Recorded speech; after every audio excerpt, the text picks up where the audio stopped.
ওরা কি ওদের বাচ্চাটাকে শেষ পর্যন্ত খুঁজে পেয়েছিল? আসসালামু আলাইকুম, কেমন আছেন সবাই? সবাইকে ঈদ মুবারক। আজকে অনেক দিন পর ঈদ উপলক্ষে চিন্তা করছিলাম যে আমরা নভ থিয়েটারে বেড়াতে যাব, বাচ্চাদেরকে একটু ঘুরিয়ে আনবো। তার কারণ হচ্ছে আমার বাচ্চার স্কুল খুলে যাবে, আমার বোনের হাজব্যান্ড এরা জব করে, এদের অফিস খুলে যাবে, পরে আর সময় পাওয়া যাবে না। যে কারণে ঈদের পরের দিনটাকেই বেছে নিলাম যে ওদেরকে একটু ঘুরিয়ে আনি। তো গেলাম সেখানে যে অবস্থা দেখলাম তাতে করে হতাশ। তার কারণ হচ্ছে যে সেখানে যে এত লম্বা লাইন দেখলাম, এয়ারফোর্স মিউজিয়ামের যে অবস্থা, নভ থিয়েটারেরও সেম অবস্থা। যদি ওইখানে ওয়েট করি টিকিটের জন্য তাহলে মাঝরাত হয়ে যাবে, তবুও মনে হলো যে এন্ট্রি নিতে পারবো না।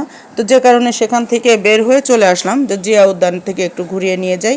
এখানে খোলা আলো বাতাস এবং গাছপালা আছে, ওদের ভালো লাগবে। তো ওখানে গিয়ে আপনারা নিজেরাই দেখতে পাচ্ছেন যে কী পরিমাণে ভিড়, সেখানেও প্রচণ্ড ভিড়। তো এখানে যে যেভাবে পারছে বসে কথা বলছে, হেঁটে হেঁটে ঘুরে ঘুরে দেখছে। আসলে এখানে তো সেই রকমভাবে ঘুরে দেখার কিছু নাই, বাচ্চারা এখানে যায় একটু খোলামেলা পরিবেশ পাওয়ার জন্য। তো এখানে সেই জন্যই নিয়ে যাওয়া। তো ওখানে নিয়ে আমরা আমার পায়ে ব্যথা করছিল, আমার ছোটো বোনেরও পায়ে ব্যথা করছিল। তো আমরা দুই বোন, আমার মাওইমা, আমরা সবাই বসে অপেক্ষা করছিলাম। ও আমার ছোটো বোনের হাজব্যান্ডটা, ও তার বাচ্চা এবং আমার বাচ্চাকে নিয়ে খেলাধুলা করছিল। তো এই ফাঁকে চিন্তা করলাম একটা ভিডিও করে নেই। তো সেই জন্যই ভিডিওটা করা। দেখতে পাচ্ছেন যে এখানে আমার ছোটো বোনের হাজব্যান্ড দুই বাচ্চাকে নিয়ে খেলাধুলা করছে, আর এখানে অসংখ্য গার্ডিয়ানরা সবাই বসে বসে গল্প করছে। এই ফাঁকে একটা কথা বলে নেই, সেটা হচ্ছে যে আপনারা যারা এই রকম ক্লাউডের জায়গায় যাবেন, অর্থাৎ এরকম ভিড়ের জায়গায় যাবেন, অবশ্যই আপনাদের যে শিশুটি, আপনাদের যে ছোট বাচ্চাটি, তাকে অবশ্যই ভালোভাবে খেয়াল করবেন যেন বাচ্চাটি ভিড়ের মাঝে হারিয়ে না যায়।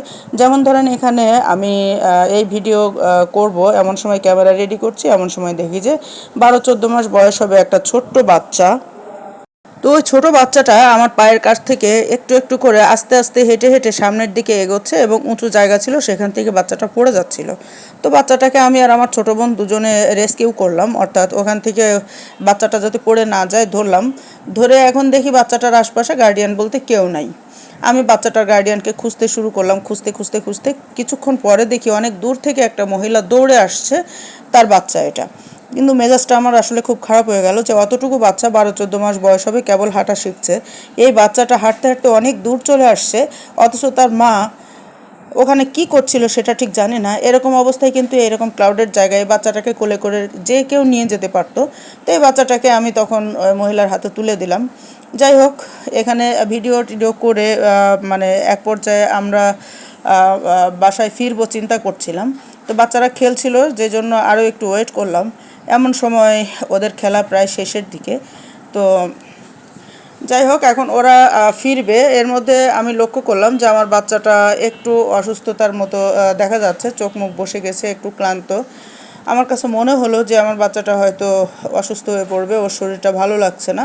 তা আমি ওদেরকে বললাম যে চলো আমরা আর এখানে দেরি না করি, আমরা চলে যাই। এখানে খাওয়া দাওয়া যা খাওয়ার খেয়েছি, এখানে আসলে সেরকম ভালো কিছু তো নাই, যা আছে আর কি। তো এখানে লক্ষ্য করলাম যে দুজন নারী উদ্যোক্তা, তারা নিজেদের হাতে তৈরি যে পেস্ট্রি কেক, কাপ কেক, এই টাইপের কেক আইটেমগুলো এখানে সেল করছিল, খুব ভালো সেল হচ্ছিল।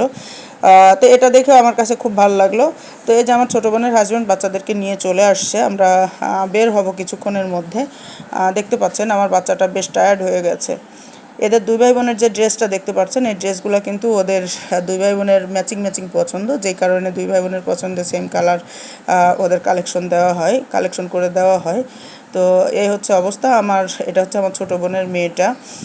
সে খুব খুশি, সে খুবই খুশি, অতি চঞ্চল এবং খুবই দুষ্টু মিষ্টি একটা মেয়ে আমাদের।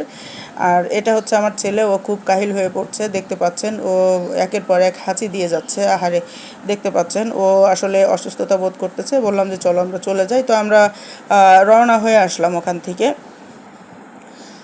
থেকে রওনা হব। তো এমন সময় দেখি যে আমার মাওইমা ওখানে বসে আছে। তো সবাই এক জায়গায় হলাম, এক জায়গায় হয়ে আমরা বেরোনোর সিদ্ধান্ত নিলাম। আস্তে আস্তে যেটা দেখলাম, সেটা গেটের কাছে এক ভদ্রলোক মোবাইলে ছবি দেখাচ্ছে, 5 বছরের একটা বাচ্চা মেয়ে, সাদা একটা ড্রেস পরা, সেই বাচ্চা মেয়েটাকে তারা হারিয়ে ফেলেছে। আমি জানি না সেই বাচ্চাটাকে তারা আদৌ খুঁজে পেল কি না। আসলে বাচ্চাটার জন্য এখনও পর্যন্ত আমার খুব কষ্ট হচ্ছে, খুব খারাপ লাগছে। এমন গার্ডিয়ানদেরকে আসলে কী বা বলার আছে, মানে কেয়ারলেস মানুষ, এরা এরকম জায়গায় বাচ্চা কাচ্চা নিয়ে না যাওয়াই ভালো, যারা বাচ্চাদের ঠিকমতো টেক কেয়ার করতে পারে না। আপনাদের সবাইকে বলবো, আপনারা যারা ছোট ছোট বাচ্চা নিয়ে বেড়াতে যাবেন অবশ্যই নিজেদের থেকে বাচ্চাদের দিকে আগে খেয়াল রাখবেন, যেন বাচ্চাটা কোনোভাবেই হাত থেকে ছুটে না যায়। তো এই হচ্ছে অবস্থা। এটা হচ্ছে আমার ছোটো বোনের হাজব্যান্ড, আর এখানে আমার ছোটো বোনও বসে আছে, আমার মাউইমা বসে আছে। আমরা এখন বের হয়ে আসব। তো এই হচ্ছে অবস্থা। আমার বাচ্চাটা এখনও পর্যন্ত বলছে যে আম্মু, ওই যে বাচ্চাটা ওখান থেকে ওরা খুঁজে পাচ্ছিল না, ওই বাচ্চাটা এখন কি অবস্থা, বাচ্চাটা